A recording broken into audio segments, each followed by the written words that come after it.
하나님의 말씀 함께 보십니다. 히브리서 신약성경 히브리서 10장 19절에서 25절까지 한 절씩 교독을 하십니다. 신약성경 363쪽 히브리서 10장 19절에서 25절까지 우리 한 목소리로 교독을 하시겠습니다. 그러므로 형제들아, 우리가 예수의 피를 힘입어 성소에 들어갈 담력을 얻었나니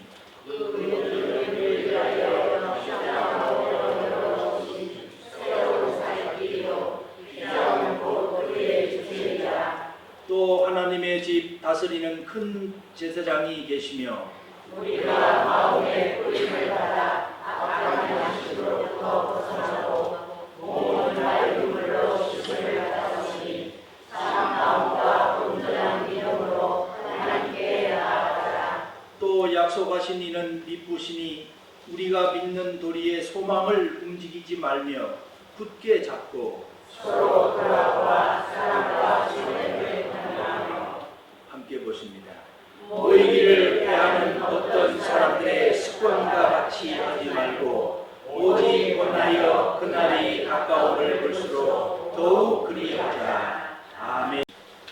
예수님은 하나님의 아들이십니다. 그 하나님의 아들인 것을 우리가 신앙으로 진실로 고백을 입술로 하고 마음으로 믿을 때에 우리에게 구원이 임한다는 것이 성경의 모든 진리이고 복음입니다. 그런데 놀라운 것은 이 신앙 고백이 참 전하기만 하면 다 될 것도 같은데 참 이상하게도 참 그거는 누구나 하게 되지 않는 것이다. 우리가 어제도 복음을 전하러 영동을 잠깐 다녀왔는데 그 어제만 해도 금방 교회를 오실 것 같았던 분이 또 아침에는 전화가 와서 그동안에 내가 불교를 오랫동안 믿었는데 어떻게 하루아침에 그렇게 바뀔 수가 있느냐, 우리 딸아이하고 통화를 했더니 그거는 좀 어렵지 않느냐 하면서 또 어둠의 세력이 틈을 탑니다. 할렐루야. 이 사랑하는 성도 여러분, 예수가 하나님의 아들이심을 고백하는 이 믿음을 갖고 고백하는 것은요, 세상의 가장 값진 보석이고 보화이고 선물인 줄 믿습니다. 아멘. 이 세상 천지에 참 미국에 가면은 세상에 100대 재벌도 있고 뭐 가장 으뜸인 재벌도 있고 사우디를 가면 기름이 펑펑 쏟아지는 나라에 가면 돈 많은 부자도 참 많습니다. 근데 그 부자들이 돈이 아무리 많아도 예수가 하나님의 아들이신 것을 고백을 하지는 않습니다.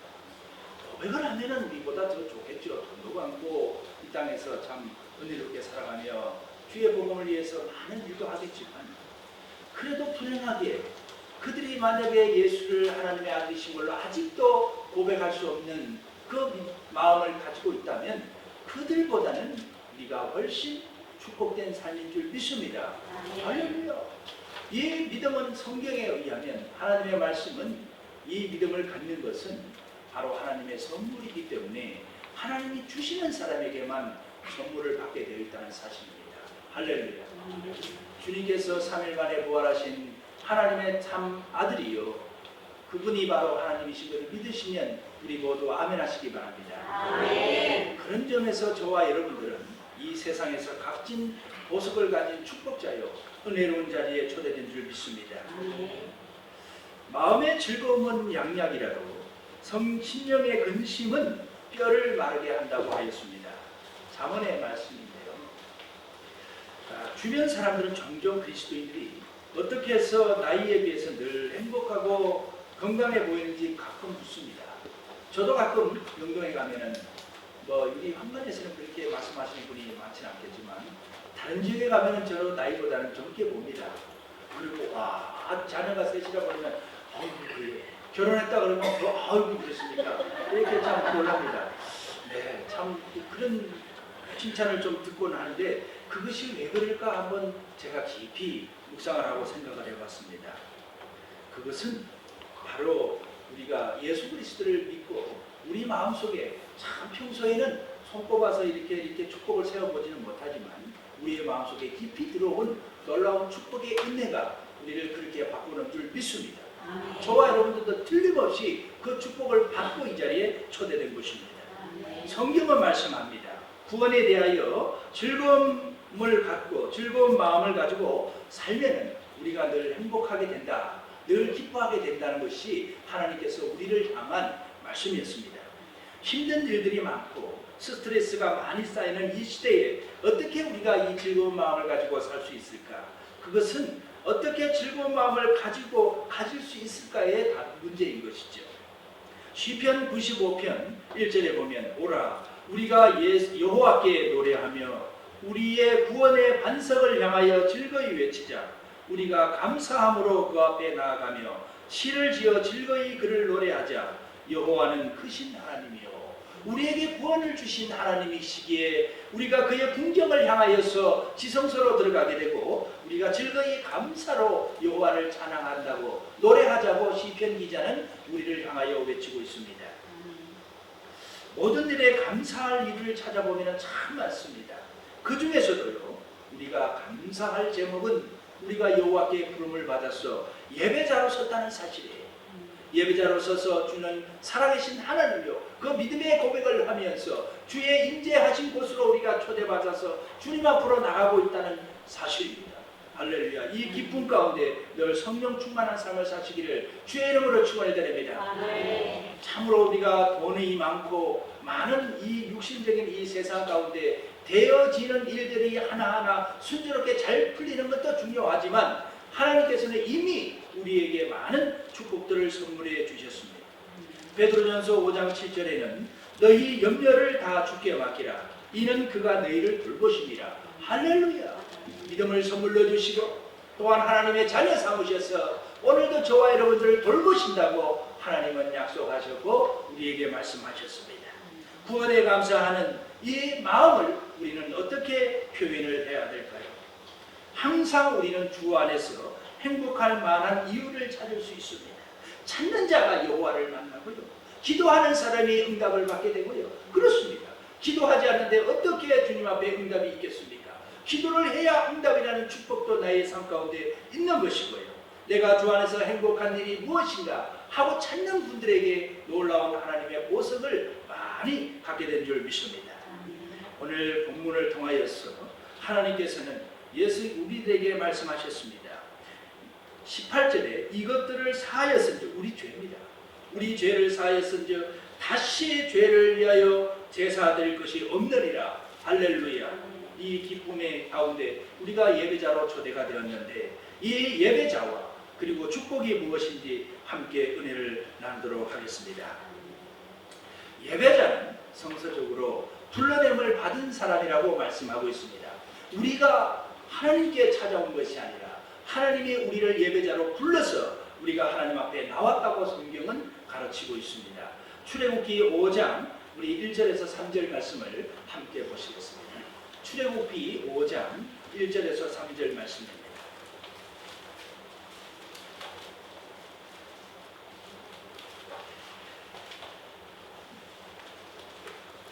네, 함께 보십니다.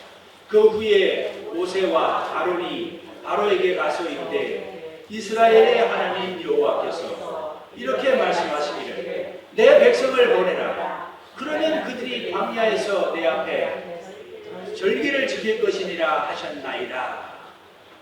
바로가 이르되 여호와가 누구이기에 내가 그의 목소리를 듣고 이스라엘을 보내겠느냐? 나는 여호와를 알지 못하니 이스라엘을 보내지 아니하리라. 그들이 이르되 히브리인의 하나님이 우리에게 나타나셨은즉 우리가 광야로 사흘 쯤 가서 우리 하나님 여호와께 제사를 드리려 오니 가도록 허락하소서. 여호와께서 전염병이나 칼로 우리를 치실까 두려워하나이다. 할렐루야. 하나님은 많은 백성들을 부르시되 바로 하나님 앞에 예배드리는 예배자로 세우기 위하여 부르셨다고 말씀하여 주셨습니다. 그러면 예배의 첫 번째 목적은 무엇일까요? 그것은 하나님께 무엇인가 우리가 받으러 온다는 것이 아닙니다. 우리가 하나님 앞에 축복을 받고 우리가 구하기 위하여 우리 형제자매의 자녀들의 안위를 위하여 하나님 앞에 나와서 간구하는 자리가 절대 아니라는 사실이에요. 이 예배의 자리로 부르신 것은 바로 우리의 가장 소중한 것을 바치는 것이고 가장 소중하고 사랑하는 것을 하나님 앞에 바치는 자리라고 말씀하고 있습니다. 가장 큰 사랑을 고백하는 자리가 예배의 자리요, 또 가장 큰 헌신을 다짐하며 하나님 앞에 감사하는 자리가 예배의 자리인 줄 믿습니다. 이 예배라는 것은 하나님이 내 삶의 중심이 되는 분이오니 내가 모든 영광을 주께 드리나이다 하고 신앙 고백을 하는 자리가 예배의 자리인 줄 믿습니다. 밥소록이라는 분이 얘기하기를, 예배는 하나님께서 우리의 존재 안으로 들어오시는 것 이전에 우리가 하나님께 나아가는 것임을 명심하십시오 하고 얘기를 했습니다. 사랑하는 성도님 여러분, 이 말씀에 공감을 하십니까? 우리가 하나님 앞에 하나님 우리의 존재 안으로 하나님이 들어오시기 이전에 우리가 하나님께로 나아가는 것임을 명심하시라, 이 말씀이에요. 하나님의 구원에 감사하며 그의 전에 나가는 것을 기뻐하며 우리가 나가는 자리가 바로 예배의 자리인 것입니다. 그렇기 때문에 받으시는 분은 우리 여호와 하나님이요, 예배를 드리시는 분은 바로 한 분 한 분인 줄 믿습니다. 또 옐리 코트라는 분은 이렇게 말씀을 했습니다. 교회의 모임에서 멀어지는 것이 우리가 그리스도를 배척하고 점점 멀어지는 첫 출발이다라고 말을 했습니다. 그렇습니다. 우리는 예배의 자리를 늘 사모하며 참 우리가 예배를 기뻐하는 사람이 되어야 될 줄 믿습니다. 예배를 기뻐하면 어떤 일이 벌어질까요? 네, 그것은 우리가 하나님께서 축복하신 말씀으로 오늘 본문을 통해서 우리가 우리 설교 후무비분에서 은혜를 나누도록 하겠습니다. 우리가 하나님 앞에 예배의 자리로 나가는 것은 우리가 담력을 얻었다고 성경은 오늘 본문에 말씀합니다. 헬라어로 볼 때 이 담력이라는 단어는 원어로 볼 때 언론의 자유를 뜻했다고 합니다. 무엇이든지 마음 놓고 말할 수 있는 표현, 이 자유를 가진 것이 담력이라는 단어로 사용되었는데 담대함이라는 단어입니다. 그러면 이 담력이라는 단어는 우리가 시민으로서 하나님의 백성으로서 자유롭게 행동할 수 있다는 그런 특권을 부여받고 허락받았다는 뜻을 가지고 있습니다. 그렇습니다. 우리가 예수 그리스도께서 십자가에 못 박혀 돌아가심으로 피 흘리심으로 우리를 대신하여 죄를 씻어 사하여 주셨습니다. 죄값을 치러 주셨습니다. 그렇기 때문에 하나님과 우리와의 관계는 이제 서먹했던 관계가 죄로 인하여 서먹하고 갈 수 없던 관계가 회복이 되었다는 말씀을 하고 있습니다. 이것이 바로 우리가 회복해야 될 예배인 줄 믿습니다. 하나님께 우리의 간구를 자유스럽게 할 수 있는 것이 바로 예배의 자리인 것입니다. 예수님의 피로 말미암아 그렇습니다. 그리스도의 권세인 것입니다. 그렇기 때문에 저와 여러분들이 참 우리의 발걸음으로 온전하지만 이 예배의 자리는 엄청난 영적인 세계의 축복이요, 하나님께서 우리에게 주신 권세로서 하나님의 자녀가 마땅히 하나님 앞에 감사함으로 아버지를 만나기 위해서 오는 자리가 예배의 자리인 줄 믿습니다. 이 예배의 자리는 세상 사람들이 누리지 못하는 축복이요 은혜의 자리인 것입니다. 세상의 주님을 영접하지 못한 사람은 이 엄청나고 정말로 죄사함을 받는 이 기쁨의 은혜의 자리를 맛볼 수가 없는 것입니다. 그러나 저와 여러분들은 이 예수님의 보혈의 피로 말미암아 담대함으로 하나님의 전에 나올 수 있도록 우리는 구원을 받은 것입니다. 사랑하는 성도 여러분, 청와대가 있습니다. 청와대를 마음 놓고 출입할 수 있다면 얼마나 특권이에요. 우리가 오래전에 참 그 젊은 그 여성 한 분을 통해서 전에 정권 최고의 통치자가 참 지금은 어디가 있습니까? 이 청와대를 마음 놓고 출입할 수 있는 권세는 참으로 특별한 관계가 이루어지고 참 깨어진 관계를 떠나서 좋은 관계가 이루어지는 분들에게만 허락되는 그런 권세인 것입니다. 그렇습니다. 우리가 부잣집에 아주 철조망에 잘 쳐있는 부잣집에 마음 놓고 출입할 수 있는 권세는 참으로 우리의 자랑거리가 될 수 있습니다. 그렇습니다. 어떤 특정한 권세가의 집에 우리가 마음 놓고 출입할 수 있는 그 놀라운 권리를 갖고 있고 허락을 받았다면 그것은 우리들의 삶 가운데 놀라운 자랑거리가 될 것입니다. 그러나 우리가 그것도 참 자랑거리가 되지만 예배의 자리로 초대되어서 마음 놓고 하나님 앞에 감사를 드리게 되고 구원에 감격하게 되고 찬송을 부르고 말씀에 아멘 아멘 화답하면서 여호와의 성호를 찬양하는 이 자리를 허락받은 우리는 세상의 그 어떤 축복보다도 더 귀한 축복인 줄 믿습니다. 세상에는 많은 보석이 있지만 그 눈에 보이는 보석보다도 영롱하게 비치는 새벽 이슬처럼 빛나는 그 눈에 보이지 않는 보석이 저와 여러분들 10년 가운데 그 믿음이 우리에게 주어져서 우리가 하나님의 보좌로 지금 이 순간 예배 자리로 초대된 줄 믿습니다. 우리가 나오고 싶어서 나온 것이 절대 아니라는 사실을 성경은 여러 곳에서 말씀하고 있습니다. 영원한 이 보물을 주신 하나님께서는 이 보물을 저와 여러분들의 손에서 주셨다가 뺏는 그런 분이 아니라 한 번 주시면 영원히 주신 하나님이라는 사실 또한 우리에게 놀라운 축복의 은혜인 줄 믿습니다. 우리가 어둠에서 해방되어 당력을 얻게 되었는데 우리 사람은요 그 기록에 의하면 이 낯가림, 낯섦이라는 단어가 있죠.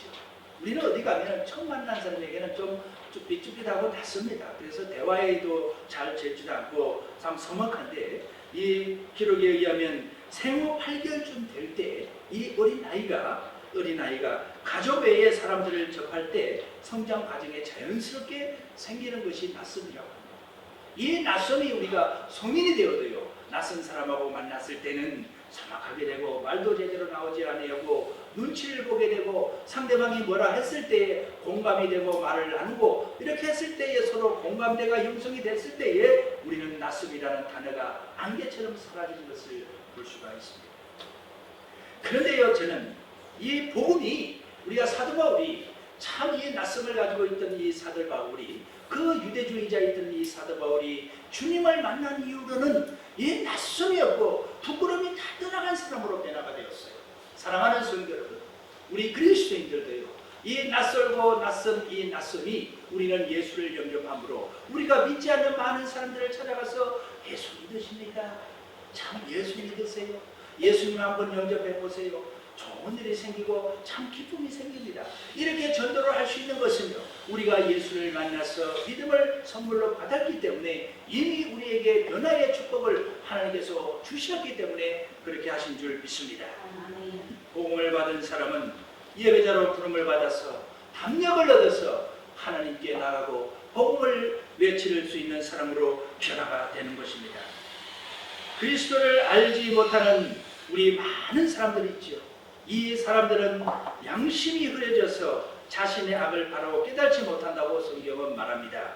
세상 사람들은 아직도 8살부터 8세 때부터 8개월 때부터 생긴 이 낯섦이 그대로 어른 때까지도 남아있지만 또 한 가지 또 남아있는 것이 변하지 않은 것이 있습니다. 우리 그리스도인들은 변화했는데 아직도 주님을 만나지 못한 사람들은 변하지 않은 것이 있는데 아직도 양심이 더러워진 상태로 있다고 성경은 말합니다. 우리 디도서 1장 15절 말씀을 보시겠습니다. 디도서 1장 15절 말씀입니다.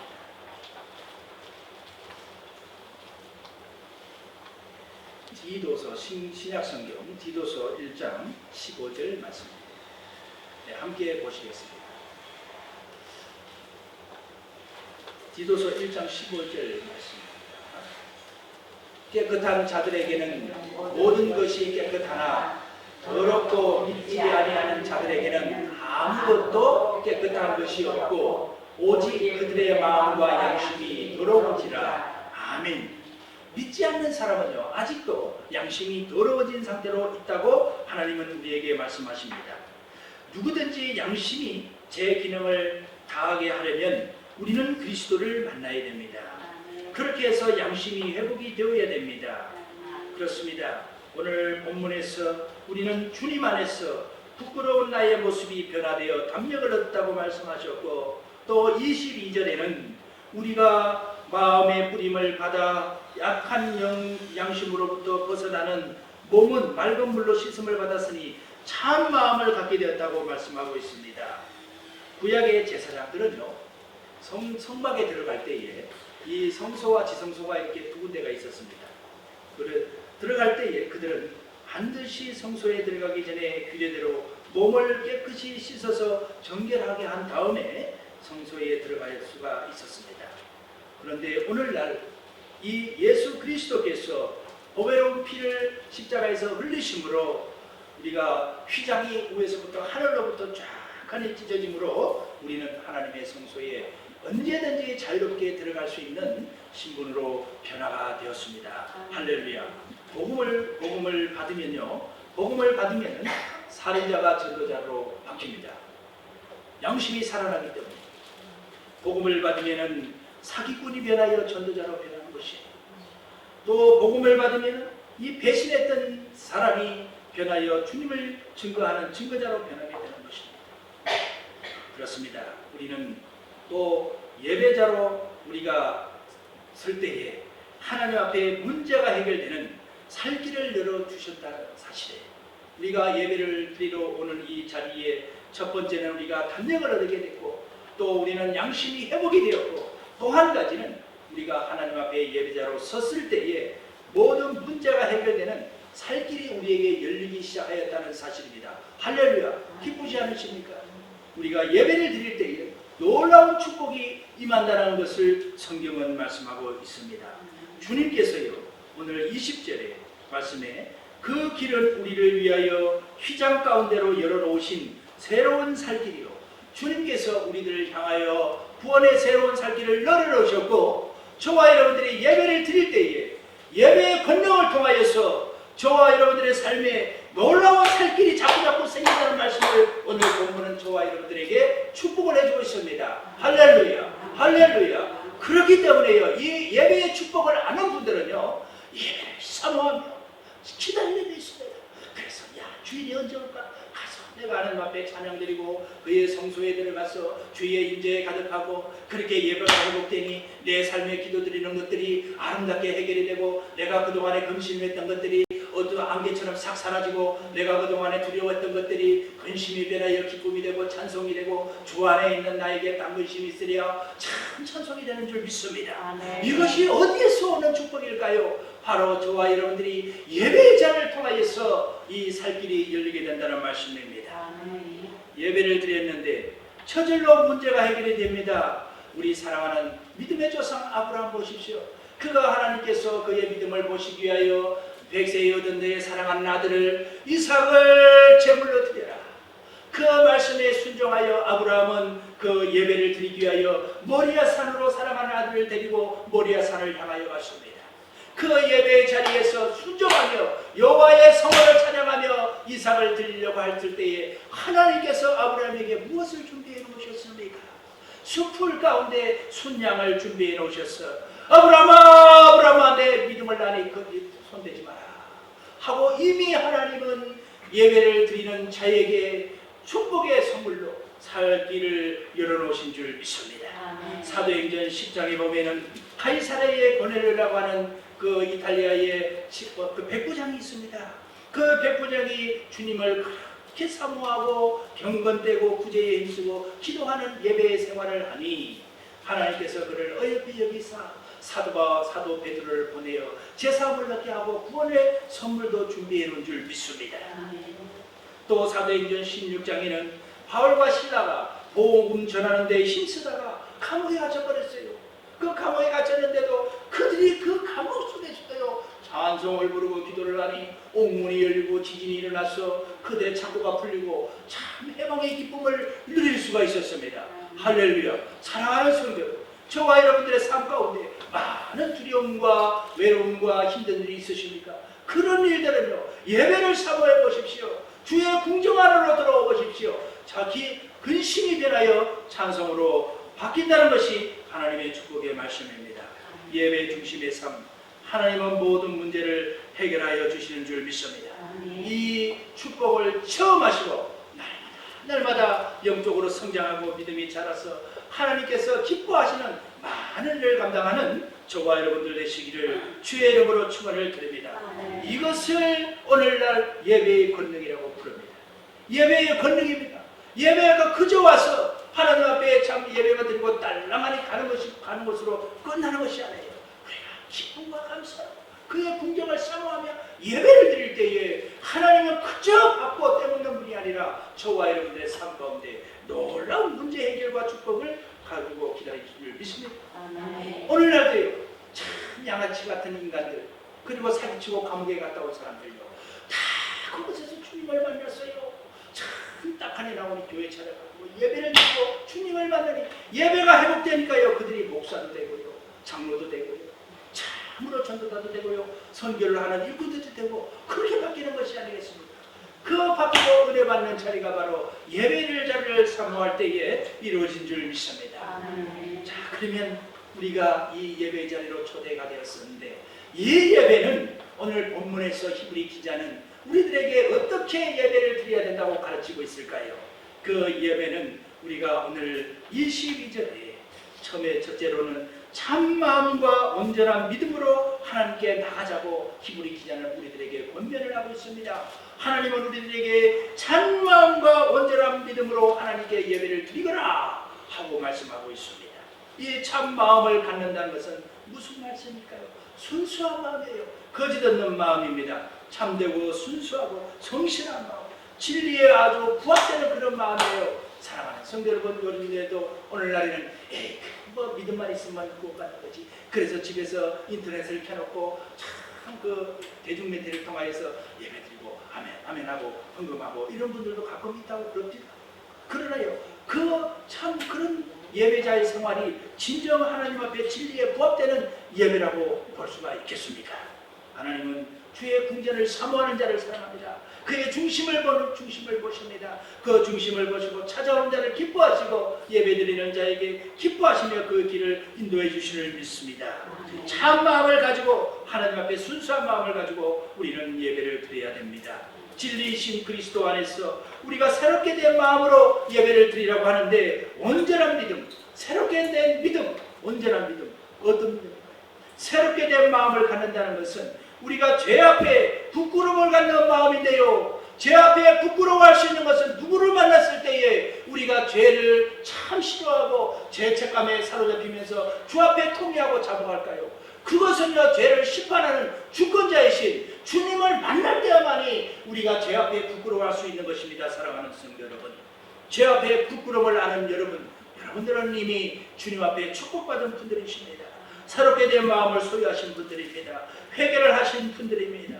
사람의 마음은 만물보다 거짓되고 심히 부패하다고 하나님은 에레미야서 17장 9절을 통하여서 우리에게 이미 오래전에 말씀해 주셨습니다. 사람의 마음은요, 참 부패합니다.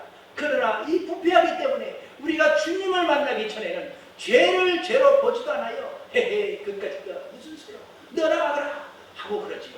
그러나 죄 앞에 부끄럽고 주님을 만난 사람은 수요일날 옛날에 그 땡그랑 치는 종소리를 들으면 왜 그렇게 가슴이 찢어집니까? 그리고 이웃집에서 금요 예배를 드리게 되면 찬송소리가 들려요. 나의 갈 길 다 가도록 찬송들이 들려 그의 심장을 마주 속옷으로 구별하는 것 같습니다. 사랑하는 성도 여러분, 은혜의 자리를 사모하는 그 새 마음으로 주님을 끊임없이 찬양하는 저와 여러분들의 믿음의 여정이 되시기를 주님의 이름으로 축원을 드립니다.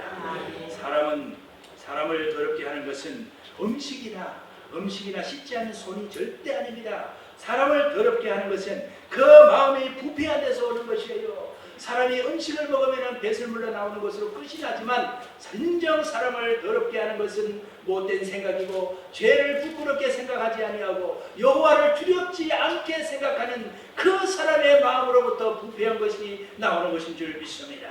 참 마음은 그리스도의 핏부림의 제사를 자기 마음의 믿음으로 깊이 받아들일 때에 비로소 참 마음이 자라나기 시작하는 줄 믿습니다. 주님을 진실로 받아들이지 않는 사람은 주님 앞에 참 마음을 갖기도 어려울 뿐더러 정말로 온전한 믿음을 가지고 주님 앞에 나아갈 수조차도 없는 것입니다. 그런 점에서 오늘 주님을 사모하여서 오늘 예배 자리로 초청되신 여러분, 진실로 축복받은 분들입니다. 하늘의 권세를 받은 분들입니다. 하늘의 신령한 젖을 먹으러 오신 여러분, 축하를 드립니다. 말씀드렸잖아요. 아무리 복음을 전하고 예수께서 3일 만에 부활하셔서 그분을 믿어야 천국 간다고 얘기를 하잖아요. 그러나 하루도 지나기 전에, 24시간 되기도 전에 그의 마음에 악한 것들이 틈타는 것이에요. 그렇습니다. 우리가 참 일주일 내내 주님을 사모하며 지내다가 참 주일이 돼서 가방을 들고 성경을 가슴에 품고 나오는 것은 얼마나 큰 축복이고요. 우리가 하고 싶어서 그렇게 할 수 있는 것이 아니고요. 하나님께서 은혜를 주시고 믿음을 주시고 참 축복을 주실 때에 우리가 예배를 드릴 수 있다는 것입니다. 다음은 우리가 어떻게 예배를 드려야 된다고 성경은 가르쳐주고 있을까요? 오늘 본문에 소망을 굳게 잡고 예배를 드리거라 하고 하나님은 말씀하고 있습니다. 소망을 굳게 잡고 단단히 굳게 잡고 약속을 주신 하나님, 우리에게 하늘나라를 주시고 참으로 임마누엘 하나님 되신다는 그 말씀을 주셨기 때문에 지금도 하나님은 나와 함께 하셔서 나의 일상을 돌보신다는 하나님, 아까 말씀하셨죠. 베드로를 통하여서 말씀해 주신 말씀, 너를 언제나 지켜주고 계신 하나님이다. 그 분이 하신 모든 말씀이 믿을 만한 것이니 그 소망을 굳게 잡고 신실하게 주님 앞에 예배 자리로 나오기를 바란다고 히브리 기자는 말씀하고 있습니다. 단단히 붙잡아야 된다고 말씀하고 있습니다. 우리 이사야서 55장 10절에서 11절 말씀 한번 읽어보겠습니다. 히브리 이사야서 55장 10절에서 11절 말씀.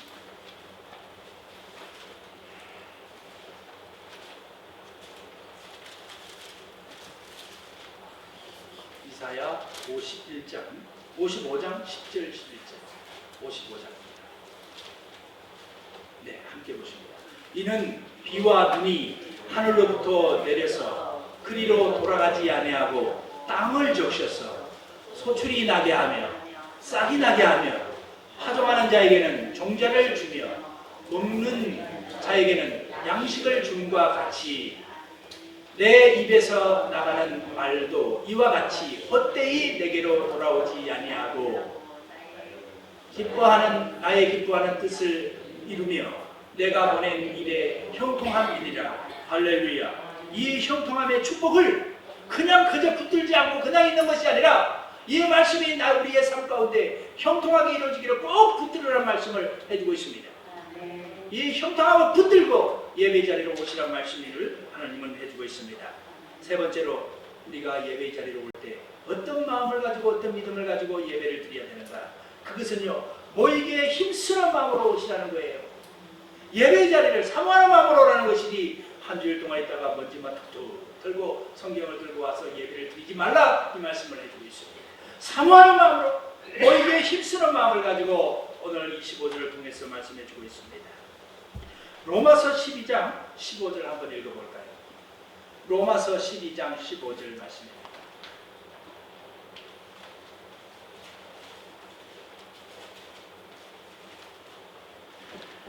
네, 함께 보십니다.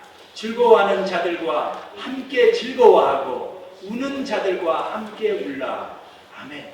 사랑하는 성도들, 이 예배 자리는요, 즐거워하는 사람들과 함께 즐거워하고 구원의 기쁨을 나누고요, 우는 자들의 아픔을요 함께 나누는 그런 예배의 자리가 돼야 된다고 말씀하고 있습니다. 나만 성경책들과 와가지고 교회에 와서 예배드리고 다른 분들은 다 식사하러 식당에 다 가는데 나는 내 볼일 보러 얼른 휘잉하게 가고, 이런 모습의 태도는 주님 앞에 바람직하지 않다는 것을 말씀해주고 있어요.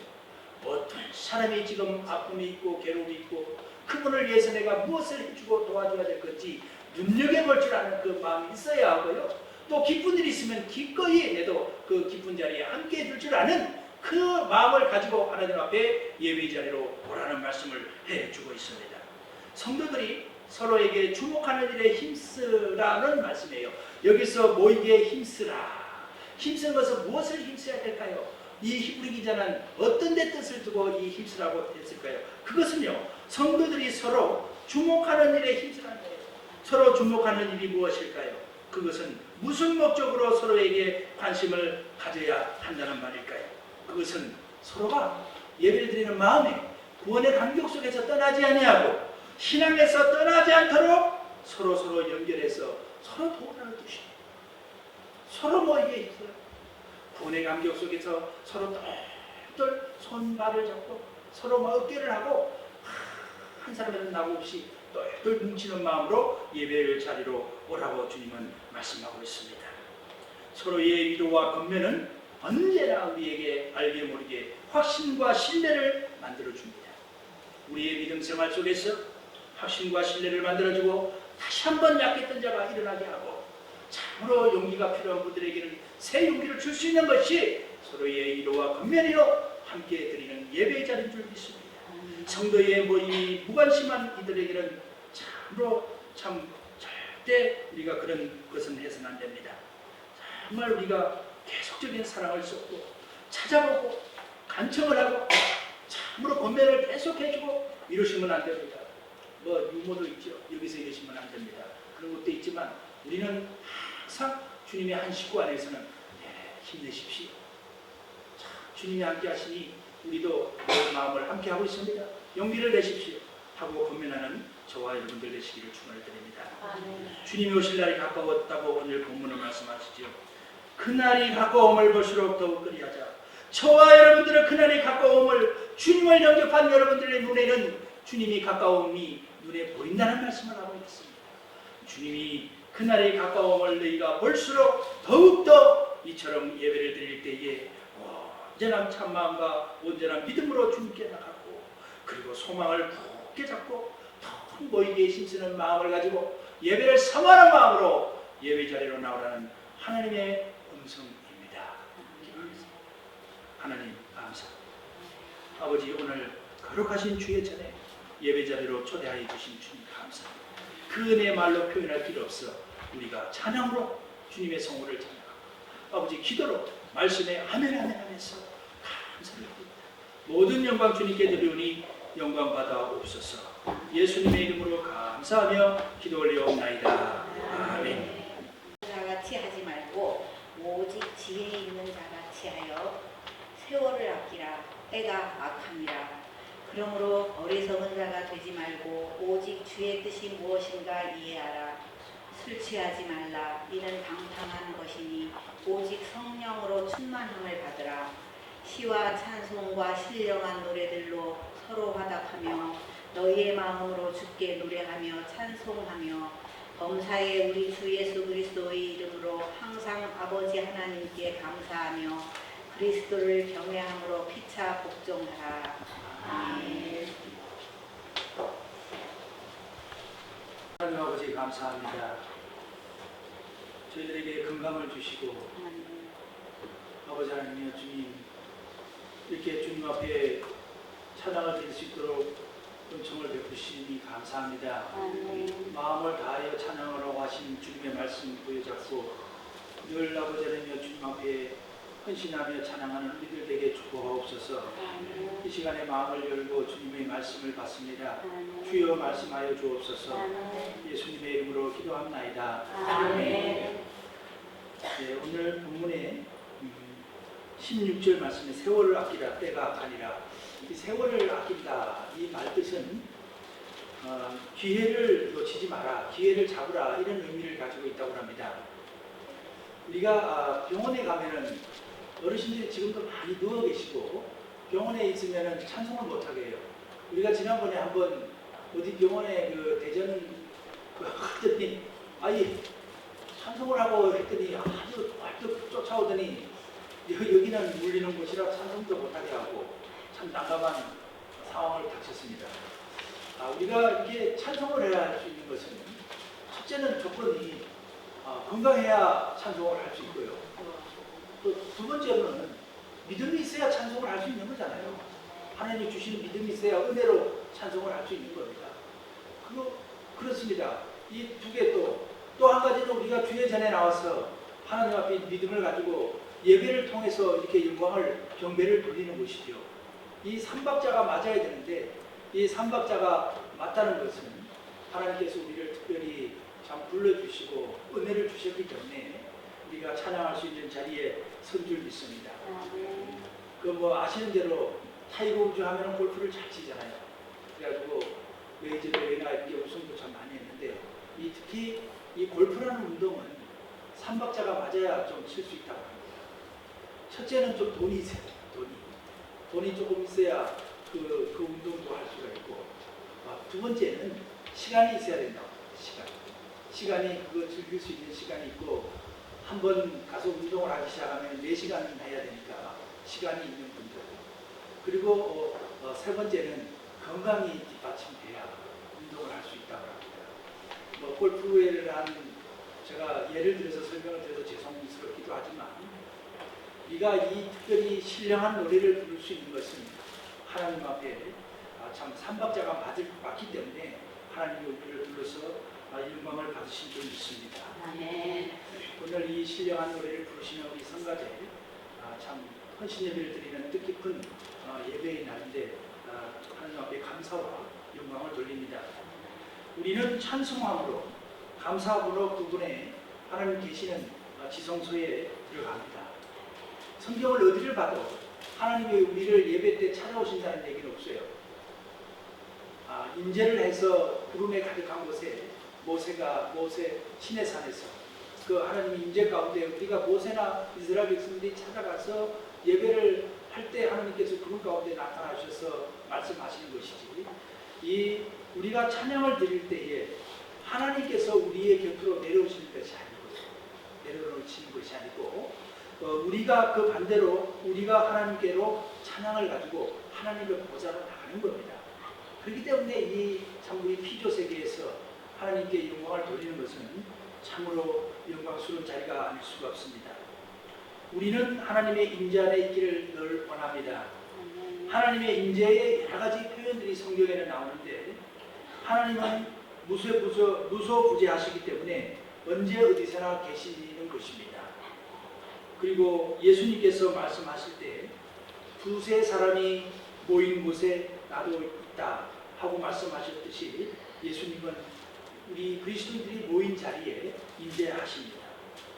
그리고 역대하 5장 13절 14절에 보면 노래하는 자들과 연주자들이 하나님을 찬양하면서 그들의 마음을 열었을 때에 솔로몬의 성전은 영광의 구름으로 가득 찼다고 하나님의 말씀은 하십니다. 우리가 왜 우리 예수님을 하나님을 찬양해야 할까요? 그것은 무엇 때문에 우리가 찬양을 해야 할까요? 우리가 주일마다 찬송도 부르고 또 성가대 임마누엘 찬양대가 하나님 앞에 찬양을 부르기도 하는데 왜 우리가 예배 시간에 찬양을 불러야 될까? 우리는 무엇보다도 그 의미를 깊이 알고 영광을 돌리시면 좋겠습니다. 우리는 첫 번째로 하나님께서 말씀을 통해서 명령하시기를 너희는 찬양할지어다 하고 명령을 하시는 말씀이 있기 때문에 우리가 찬양을 드리는 것이 순종해서 시편 150편 1절의 말씀입니다. 그를 여호와를 찬양할지어다.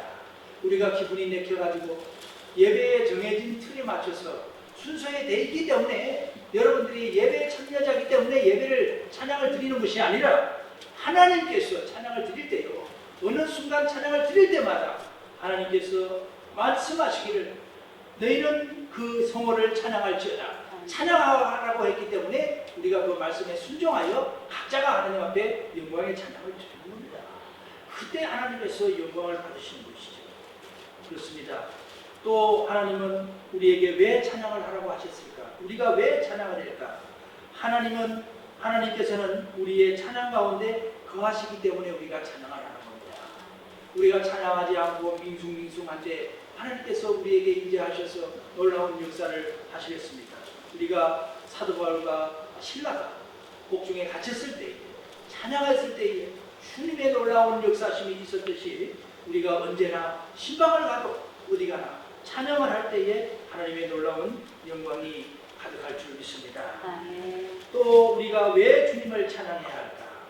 찬양 속에는요 힘이 있기 때문에 그렇습니다. 전에 우리 신학교 다닐 때 청주 신학교 다닐 때 그 교수님 한 분이 황현기 목사님이신데 대전의 장례식장에 갔습니다. 갔는데 그분이 언제 성도 때부터 주님을 잘 섬기다가 참 임종을 하셔서 대학병원에서 입관 예배를 드리고 하는데 아니 눈을 탁 뜨고 보니까요 몇 사람 안 보여서 찬송을 빙 불러서 찬송을 하시는데 천군천사가 그 찬양을 부르는 성도님들 한 분 한 분 사이에 딱 끼어서요 팔짱을 딱 끼고 있더라는 거예요. 천군천사님 딱 끼고 성도들이 은혜롭게 거기서 찬양하는 모습을 목사님이 봤다는 것이에요. 정말 그 우리의 찬양은 정말 찬양 속에는 하나님의 인재와 참으로 그 힘이 있기 때문에 우리가 하나님 앞에 찬양을 드리는 것이지요. 또 하나님은 찬양하는 것이 좋은 일이기 때문에 우리는 찬양을 해야 한다고 시편 기자는 92편 1절을 통해서 가르쳐 줬습니다. 또 하나님께서 우리의 찬양을 받으시기 때문에 우리는 합당하게 그 앞에 찬양을 드리는 것입니다. 우리가 예배를 할 때 우리의 신령 가운데는 무엇이 보일까요? 여러 가지 볼 수가 있겠지만 예배자는 하나님만이 보여야 된다고 말씀하십니다. 오직 하나님만 바라보고 예배 때는 예배를 하는데 경배의 찬양 그 최대의 목적은 여호와를 바라보며 우리가 노래를 부르는 것입니다. 우리는 찬양으로 하나님의 전에 들어가시고 성소에 들어가는 겁니다. 찬양을 부르고 우리가 지금 이 예배 때는 1장을 부르잖아요. 만복의 근원 하나님. 참, 그 찬양을 부를 때에 우리가 부르는 순간 하나님의 성소로 우리가 착하니 목소리를 모아서 하나님께 들어가는 것입니다. 우리 시편 100편 4절 한번 읽어보겠습니다. 시편 100편 4절 말씀입니다. 그것도 크게 보이게 하다, 영광을 돌리다, 이런 여러 가지 뜻을 담고 있는데 이 찬양은 하나님을 최고로 높이는 아주 영광스러운 행위이지. 정말 우리가 사는 동안 내가 하나님을 영광스럽게 하고 참 내가 주님을 위하여 열심히 살고 있는지 긴가 하는 분들도 가끔 말씀하시는 걸 들어봤습니다. 내가 교회 신앙생활을 하면서도 내가 도대체 하나님 앞에 영광을 돌리고 있는지, 하나님이 내 주변에 옆에 있는지 또 체험도 느끼고 느끼지도 못하고 참 모르고 예배하는 분들이 참 많은 것 같습니다. 그러나 성경에는 하나님을 최고로 높이는 것이 찬양이라고 했습니다. 찬양이라고 했어요.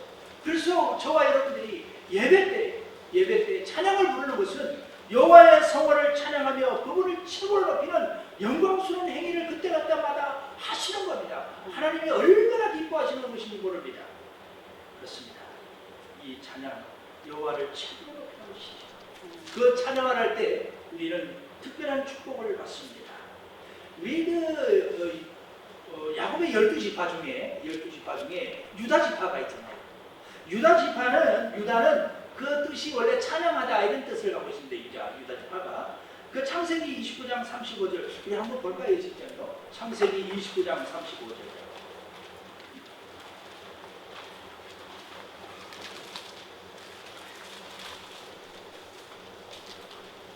예, 29장 35절입니다.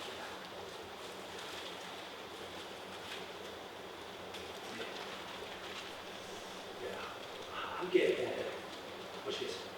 그가 또 임신하여 아들을 낳고 이르되 내가 이제는 여호와를 찬송하리로다 하고 이로 말미암아 그가 그의 이름을 유다라 하였고 그의 출산이 멈추었더라. 할렐루야. 이 유다는 원래 찬양하는 뜻을 갖고 있습니다. 그래서요, 예수님께서 어느 지파에서 이 땅에 오셨을까요? 어느 지파를 통해서? 예, 유다 지파를 통해서 이 땅에 오셨습니다. 유다 지파에서 메시아가 나왔던 것이에요. 우리가 찬양을 즐겨하고요, 진심 어린 마음으로 여호와 앞에 성호를 찬양할 때요, 우리의 삶에는요 놀라운 일들이 많이 생깁니다. 생겨요. 진심으로 찬양할 때. 그래서요, 어떤 분들은 교회에 나와서 막 크게 찬양을 하고 그 의미를 알고 기뻐 뛰며 두 손을 높이 들고 찬양하고 막 이렇게 하는데요, 그 의미조차도 모르면 찬양이 정말 힘이 없어요. 그렇습니다. 우리가 여호와 앞에 진심으로 찬양할 때에 하나님의 놀라운 축복이 임하고요. 그리고 성가대는 하나님의 예배 위원으로서 여호와의 성호를 찬양하는 참 얼마나 영광스러운 자리입니까? 오늘 성가대 헌신 예배를 드리는 우리 대원님들 삶 가운데 이 축복이 넘치게 있으시기를 주의 이름으로 축원을 드립니다. 찬양은요 또 영적인 전쟁의 큰 무기라고 성경은 말씀하고 있어요. 찬양은 바울과 신라가요, 그 어둠의 세력 앞에 그 감옥에 갇혔을 때에 찬양을 하고 기도했더니 찬양을 했더니 그 옥중문이 열리지 않습니까?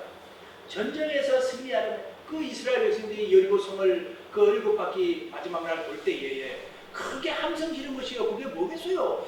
찬양하는 거예요. 여호와의 성호를요. 뭐 이렇게 불렀겠어요? 아니에요.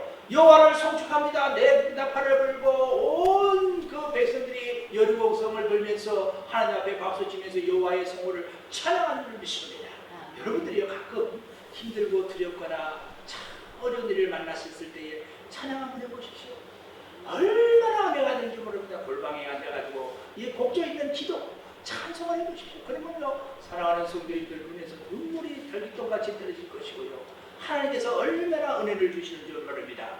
그래서 참 뭐라 그럴까 음정이나 박자가 맞지 않아도요. 우리가 심령을 넓어서 찬양할 때에 하나님은요 바로 그 찬양하는 자리에 여러분들이 그 임재 가운데 들어가시는 겁니다. 성경은 분명하고 틀림없이 가르쳐 줍니다. 우리가 찬양을 통하여서 그의 궁정에 들어간다고 말씀을 해 주시는 겁니다. 우리 교회의 역사는 한때 예배 음악을 무시했던 적도 있습니다. 그것은 참 중세시대 때 이 가톨릭이라는 종교가 참 이 찬양을 얼마나 왜곡되게 만들었던지 우리가 한때는 이 예배 음악을 무시한 적도 있었어요. 그 종교 개혁을 한 인물 중에 쭈빙글이라는 유명한 사람이 있는데 그 사람은 예배에서 음악을 사용하지 말도록 이렇게 가르치기도 했습니다. 그 이유는 바로 말씀드린 중세시대 때 얼마나 이 교회 음악이 예배 음악이 참 왜곡되게 사용이 되었는지 그렇다고 하기도 하였습니다. 그렇지만 우리 하나님의 말씀인 성경은 오늘 본문에도 그렇잖아요. 시와 찬송과 신령한 노래로 주께 노래하라. 새 노래로 여호와를 노래하라고 말씀하십니다. 성도님들이 회중 안에서 우리 여호와를 찬양할지어다. 찬양할지어다. 예배 음악은 예배에서 매우 중요한 비중을 차지하는 겁니다. 우리가 그 예배를 드릴 때에 말씀도 참 중요하고 임재하시지만 이 찬양 역시 참 예배 중에서 큰 부분을 똑같은 비중으로 차지하는 것을 볼 수가 있습니다. 하나님께 영광 돌릴 수 있는 아주 생명 있는 도구의 역할을 하는 것이죠. 하나님께 그 궁정에 들어가는 그 길목이니까요. 그리고 예배자들을 하나님과 접촉시켜 주는 것이 또한 찬양입니다. 그래서 초대교회 이래에 우리 기독교 역사에 기독교 사이에 중요한 유산 중에 하나가 바로 찬양이고요. 지금도 우리는 여호와의 성호를 찬양을 통해서 하고 있습니다. 그러면 이 찬양은 우리들에게 우리가 임재 가운데 궁정으로 하나님의 임재로 들어가기도 하지만 찬양은 우리 예배에서 어떤 의미를 주고 어떤 것을 가져다 줄까요? 첫째는 예배를 통해서 우리에게 깊은 찬양을 통해서 감동을 줍니다.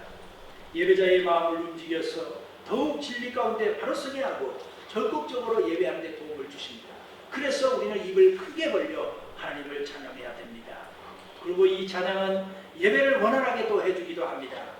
음악은 인간의 감정을 표현하기 때문에 가장 효과적인 통로가 찬양인데 그래서 다윗도 그렇고 솔로몬도 그렇고 그 참 열왕기에 나오는 많은 그 참 유명한 왕들도 하나님 앞에 많은 제사장들을 동원해서 찬양을 했던 이유가 바로 그의 궁전으로 들어가는 문이 찬양이기 때문에 그렇습니다. 그래서요 이번 명절 기간 동안에 참 우리 형제자매들과 말씀만 나누지 마시고요. 당당하게 내가 하나님만을 이렇게 감사하고 참 집사고 장모고 안수 집사인데 내가 너희들에게 찬양을 한 곡 보내주겠다. 우리가 지난주에 성가대를 찬양하면서 사랑에 매여 참 얼마나 너 은혜스러운지 모른다. 내 찬양 한번 들어보거라 하고 엄마 아빠는 말씀하실 수 있잖아요. 그래가지고 온 가족이 있는데 찬양을 한번 잘 해보십시오. 그러면 자녀들이 속으로 뭐라고 생각할까요? 야 우리 어머니 아버지는 진짜 예수 믿는 사람이구나. 속으로 그런다는 거예요. 속으로요. 그런데요 일평생 자녀들하고 명절 기간에 모였어도요 찬송 한마디 안 하는 우리 엄마 아빠 정말로 그 믿음 자녀들이 진실된 믿음이라고 인정을 하면서 따라줄까요? 깊이 생각을 할 줄 알아요. 자녀들이 모이면은 야 우리 이번엔 찬양하자. 그리고 말씀 보자 하고 예배를 주관하시는 저와 여러분들 되시기를 축원합니다. 이번 명절은 우리에게 귀한 음식도 주고 절기를 주신 것이 하나님이시지만 하나님을 우리가 세상적으로 이 명절을 지내는 것이 아니라 내가 이 명절을 통하여서 이제 하나님 앞에 영광을 돌리겠다.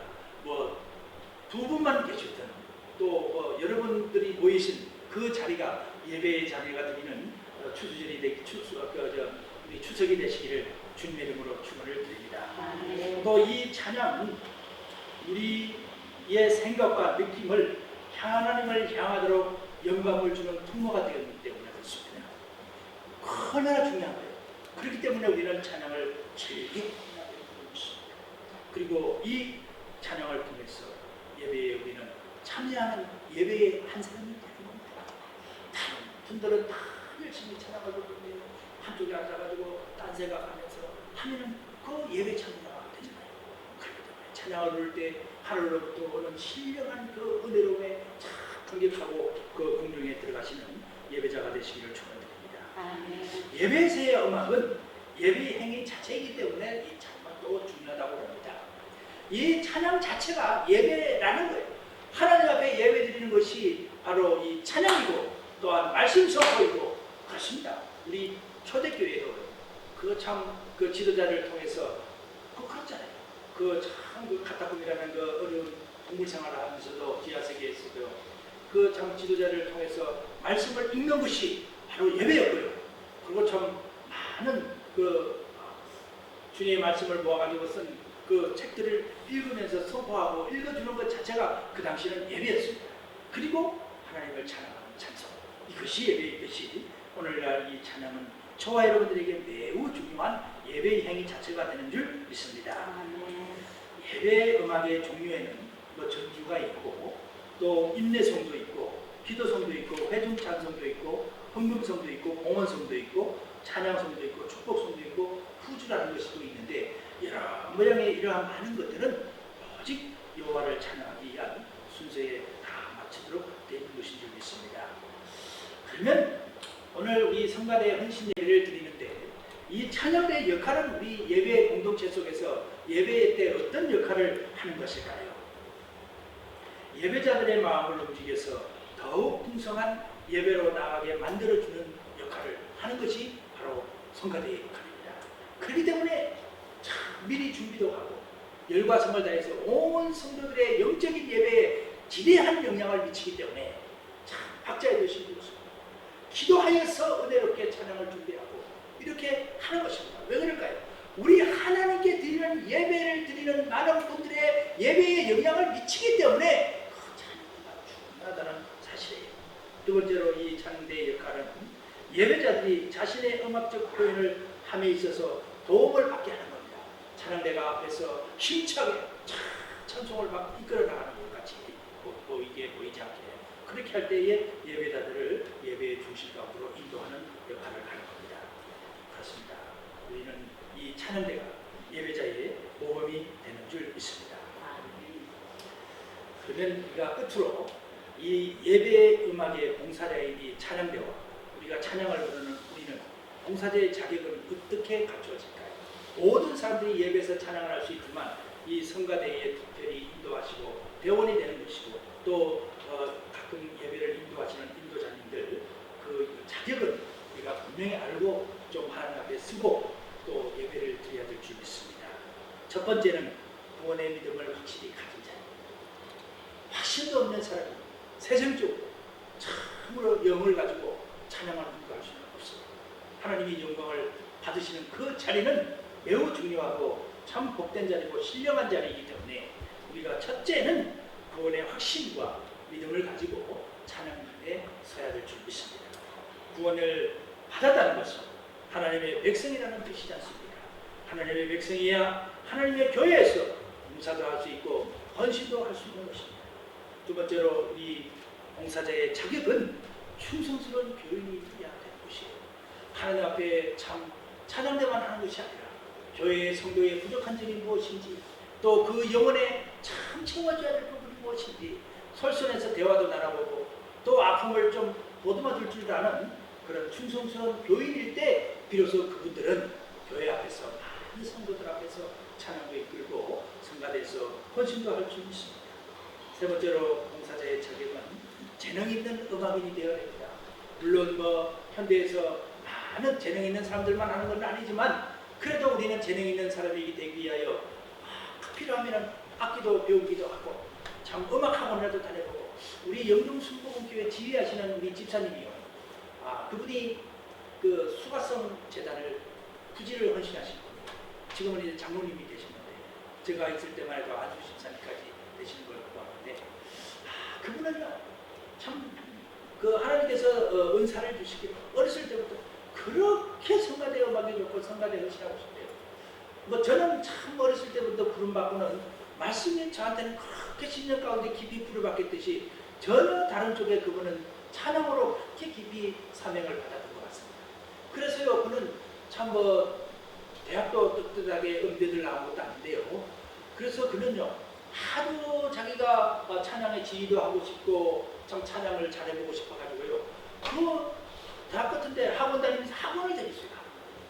그래가지고 배우는 그 실력이 지금도 그 참 큰 교회에서 지휘를 맡아서 하고 참 주님 앞에 신실한 있고요 섬기는 있습니다. 하나님께는요 열정을 가지고 정말 이 재능 있는 내가 음악인이 되고 그 사명감을 깨닫고 참 내가 부족함을 느낀다면 그 부족함을 채워가면서 하나님께 헌신하는 우리 성도님들 되시기를 주님의 이름으로 축원드립니다. 왜 제가 이런 말씀을 드릴까요? 하나님이 그것을 원하시기 때문에 또 원하셨는데 그 원하는 것을 우리가 충족시킬 때에 하나님은 가만히 계실까요? 축복을 해주십니다. 그렇습니다. 이 봉사대의 자격은 또 열심히 있는 성실한 봉사자일 때 우리가 봉사를 할 수 있고 경건한 성도님들이 이 찬양을 인도하시는 것이죠. 우리가 교회에서 적어도 참 우리가 하나님의 부름을 받아서 시와 찬송과 신령한 노래로 찬양을 드리는 우리의 직분은 세상의 직분과 다릅니다. 우리가 하나님 앞에 바로 선다는 것은 먼저 나의 위치와 정체성이 무엇인지 바로 알고 깨닫게 되고 깨달을 때에 나의 부족함이 눈에 들어오게 되고요. 부족함이 눈에 들어오게 되면은 우리 사람은요 하나님께서 반드시 그것을 채우기 위하여 우물가로 쫓아가게 돼 있도록 만들어 놓으셨습니다. 그렇기 때문에 말씀을 보아서 찬양대의 역할이 무엇인지 어떤 자격 요건을 갖춰야 되는지 내가 또 부족한 점이 그에 비춰서 무엇인지 깨달고 채우시는 여러분들 되시기를 주의 이름으로 축원드립니다. 그래야 발전이 있고요. 그래야 많은 영혼을 살려낼 수가 있습니다. 참 10년이 가야 20년이 가야 참 그 자리는 어떻게 되겠어요? 우리가 하루가 다르게 성장하는 저와 여러분들 되시기를 주님의 이름으로 축원을 드립니다. 신령한 노래로 귀중한 직분을 받으신 여러분 축하를 드리면서 온 교회가 정말 신령한 노래를 찬양하는 주님의 귀한 사자들이심을 축원을 드리면서 주님의 이름으로 축원을 드립니다. 하나님 아버지 감사합니다. 우리 찬양대에 봉사를 한다는 것은 아버지는 헌신을 하는 것은 주님께 부름을 받아서 신령한 직분인 줄 믿습니다. 아버지의 예배의 자리에서 우리가 찬양을 하는 것은 하나님의 궁정에 들어가는 것인 줄 믿습니다. 찬양하는 것은 하나님께서 임대하시고 영광을 받으시는 아버지 그 예배 그 자체라는 것을 또한 알게 되었습니다. 하나님 아버지 진정과 신령으로 찬양케 하시고 예배자가 될 수 있도록 주님 역사하옵소서. 예수님의 이름으로 간절히 기도하옵나이다. 아멘.